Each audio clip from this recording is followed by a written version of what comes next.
അല്ലാഹു ആഫിയത്തുള്ള ദീർഘായുസ്സ് കൊടുക്കുമാറാകട്ടെ. ഞാൻ പറഞ്ഞു വന്നത് നബിതങ്ങൾ അള്ളാഹുവിന്റെ പ്രവാചകൻ തന്റെ പൊന്നാര മകളോട് പറഞ്ഞു കൊടുക്കുകയാണ്, വാപ്പയെന്ന് പറഞ്ഞാലതാ.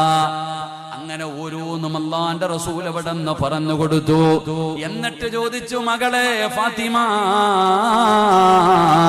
ഒരടിമയെ ചോദിച്ച് നീ വീട്ടിൽ വന്നിരുന്നല്ലോ, നിനക്ക് സഹായത്തിന് വേണ്ടി ഒരടിമയെ ചോദിച്ച് നീ വീട്ടിൽ വന്നിരുന്നല്ലോ. അല്ലാഹുവിന്റെ റസൂൽ തന്റെ പൊന്നാര മകളോട് ചോദിക്കുന്നു, ഫാത്തിമ, സഹായത്തിന് അടിമയ വേണോ, അല്ലാഹുവിന്റെ മുമ്പിൽ പ്രതിഫലം കിട്ടുന്ന ഒരു നന്മ വേണോ? സഹായത്തിന് ഒരു അടിമയ വേണോ, അതോ അല്ലാഹുവിന്റെ മുമ്പിൽ പ്രതിഫലം കിട്ടുന്ന ഒരു നന്മ വേണോ?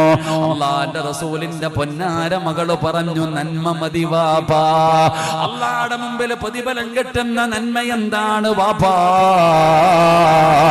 അല്ലാഹുവിന്റെ റസൂല് തന്റെ പൊന്നാര മകളോട് ആ പാതിരാത്രിയിൽ പറഞ്ഞു കൊടുത്ത നന്മയാണ് എനിക്ക് നിങ്ങളോട് പറഞ്ഞു തരാനുള്ളത്.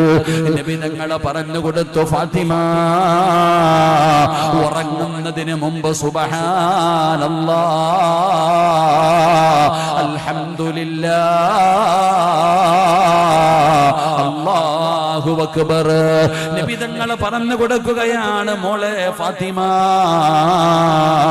എന്റെ പൊന്നുമോള് കിടന്നുറങ്ങുന്നതിന് മുമ്പ് 33 പ്രാവശ്യം സുബ്ഹാനല്ലാഹ് പറയണേ, 33 പ്രാവശ്യം അൽഹംദുലില്ലാഹ് പറയണേ, 34 പ്രാവശ്യം അല്ലാഹു അക്ബർ പറയണേ.